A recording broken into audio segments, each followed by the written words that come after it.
So I was thinking of doing a series of videos on a new idea, and that of teaching you how to study the Bible.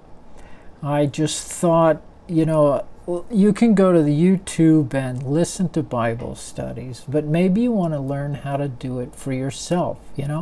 How do you do this? How do you interpret the Bible well? And so I thought if I just sort of walk you through what I do when I study a text, that might be helpful. I thought I'd work through 1 Peter, but if in the comments you want me to address other texts or rather go through a different book, I'm glad to do that. So the first thing you do when you're going to study the Bible, really it helps first to read through that whole book first. Frankly, most of the books of the Bible are rather short. You could get through them probably in less than 20 minutes, the whole thing. Some of them you could read in less than 10 minutes. Some of them are longer, obviously. Ones like Isaiah, Genesis, they're longer. But it still helps to read it through first, right? Read through all of 1 Peter. It'll take you about 15 minutes, if that. And you sort of get the flow. What you're looking for is repetition, repetitious ideas, some words that keep coming out or themes that keep coming out. That usually is a clue as to what the book is about and what's going on here. Another thing that you're looking for is that oftentimes an author will put big emphases either at the beginning or at the end, so you pay particular attention to the beginning and the end because there are clues there to what the book is about. But sometimes it's in the middle. Books of the Bible can work towards a climax, and what's in the middle is the important part. So, it sounds funny when I say, so you pay attention to the beginning, the middle, and the end. It sounds like I'm saying pay attention to the whole thing. But what I'm really talking about is right at the beginning, or right at the end, or right in the middle, there can be a clue to what the book is about. So if you were to read through 1 Peter, like most people, you're going to be scratching your head at the end and going, nothing sticks out at me. Right, that's because scholars have been studying this book for 2,000 years now, and there is still quite a bit of disagreement about the unifying theme. But there are themes that ring through it, and you can pick up on that. I'm not going to tell you what those are. You will catch them as you read through. You'll find repetitious kind of ideas. But as to how to outline the book, that's something different. So let's start going through verse 1, and all I'm going to tackle today is verse 1. That's about all we can do. It says, Peter, an apostle of Jesus Christ, to God's elect, exiles scattered throughout the provinces of Pontus, Galatia, Cappadocia, Asia, and Bithynia.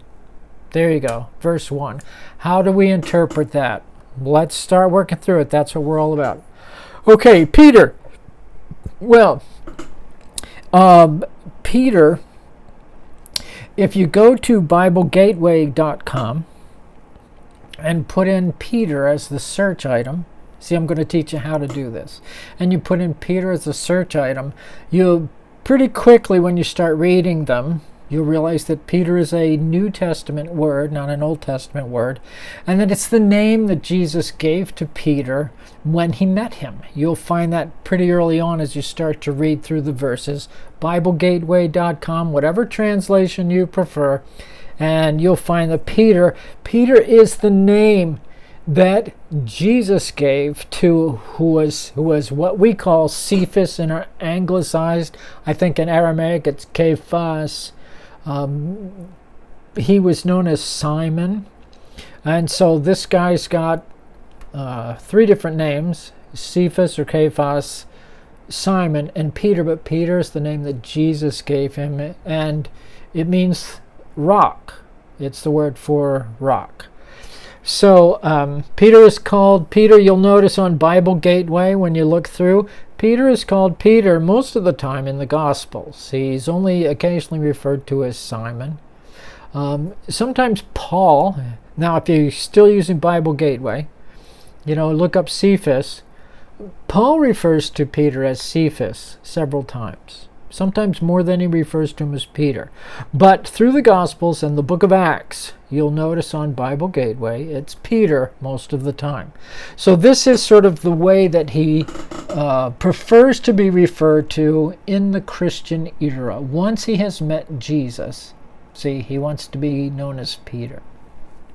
Okay, the next thing you come across is apostle. Okay, so how do you find out about apostle? A website that I use is called thebible.org, O-R-G, thebible.org. What it is the Hebrew and the Greek, and so maybe I can show you if I pull it up. Here, I'll just move the camera, something you're not supposed to do, okay? See on the screen, it shows you the English and the Greek, and under here, whatever verse is at the top, it shows you down here each word, and you can click on each word. Like if we clicked on, I'm not even in 1 Peter, but if I click on this word, it'll show you and tell you where all that word is, and it tells you what it means. So that's a website that I use a lot. So if you were to go to, and I'll do it now because now I can pay attention, if you go to 1 Peter 1:1, this is thebible.org, and go, there it is. Over on the right side is the Greek text. I can click down below on, here, let me show you again. So here's 1 Peter 1:1.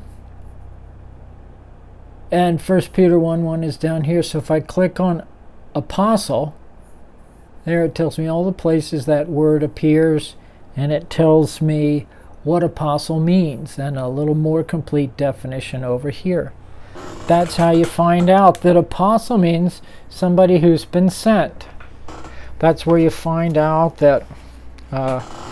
Now, if you go back to Bible Gateway, then you'll find out that there are a number of times when Jesus said to the disciples, I'm going to be sending you out.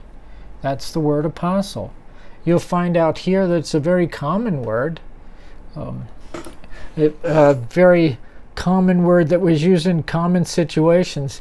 When somebody would send a ship out, those would be apostles. When a military exposition, those would be apostles. So what you figure out is that apostle includes some notion of a sending authority, and you are his official representative.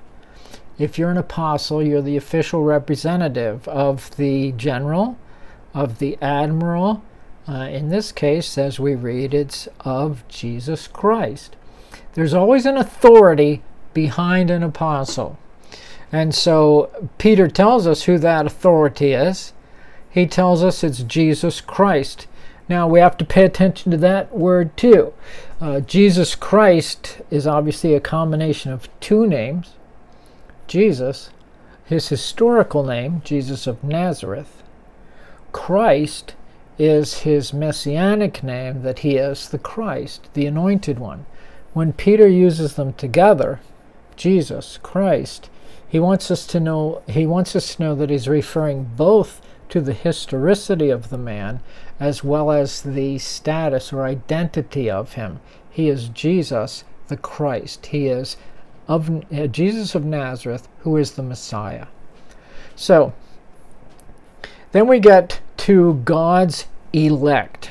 Now everybody knows that elect is a word that we'd have to figure out what does Peter mean by that, and that's an important part of interpretation. In the Old Testament, if you were again to go back to BibleGateway.com and put in elect as your search word, you'll find that God uses elect to refer to Israel a lot. And therefore elect means God's chosen people. Now when Peter uses it of the church, then that's a pretty clear interpretation. God's chosen people, right? But interesting, why did Peter choose that term? And that's something we have to interpret. Usually we try to put things together. We're looking for patterns. The fact that Peter has just called himself an apostle, as one who was chosen out from among others and sent. Possibly he has chosen elect, because he's talking about those who have been chosen out from among others, and they also have been sent. We know from Matthew 28:19 and 20. And so maybe it's of the idea of specifically chosen. But if you want to investigate this further, there's a whole theological area about the elect. You can look up on the web what God's election means. It pertains to salvation. And there are different positions about what election means. But I don't think Peter at this point is getting into those theological distinctions that have become part of our world. What I think he's talking about is these, that he's talking about that these are God's chosen people, just as the Israelites were God's chosen people. What he is thinking about is a corporate entity that we call the church, that is also known as Christians, that is also known as the elect. As we read through Peter's book, he will give a little more definition to this word. And that's something else you do when you interpret. You look at how else did the author use this word and in what other contexts. So we'll get to that all in good time. He says to God's elect, then he calls them exiles, right? Exiles sounds like an oxymoron, elect exiles. And very possibly Peter intended that, because he's going to talk a lot in his book about suffering. So elect exile sounds like an oxymoron. Some of the things that occurred to me as I thought about this is that, yeah, you belong, but you're a wanderer without a home, as if you don't belong. You have a home with your Father, but you have no home here on earth. You are cherished while you feel so alienated. And part of this paradox of the Christian life is that we belong, but we wander. We have a home, but we're aliens. We are loved, and we are alienated. Show us some of the tensions of the Christian life that Peter's going to talk about. So possibly he had that in mind here. When he mentions these different cities, then he says scattered throughout, and he uses these cities. So you can use a search engine. I happen to use DuckDuckGo. So if you use DuckDuckGo and find a map of these cities, which is fairly easy to find, you'll find that they are all in what they called Asia Minor, what we call the nation of Turkey. And these are cities that were largely Gentile in their composition, their demographic. They're mostly Gentile cities. And so Peter is probably writing to the scattered Christian church throughout this region that are mostly the church there is more Gentile than it is Jewish. Okay, so we've come to this point. Okay, so we've looked at some of these details about verse 1. We were in BibleGateway.com. We were on the Bible.org. We used a search engine like DuckDuckGo to talk about where these cities are and to find out that they're mostly Gentile cities. You could find that on Wikipedia. And that Peter is talking to the elect and to the exiles. So now we're looking for patterns as to how to put all this together and interpret verse 1 well. Well, we can easily see that Jesus Christ is the authority here. Jesus Christ is the sender of Peter. Jesus Christ is also the elector of the elect. So he's the chooser, he's the sender, he's the elector. We can see Jesus is the authority here.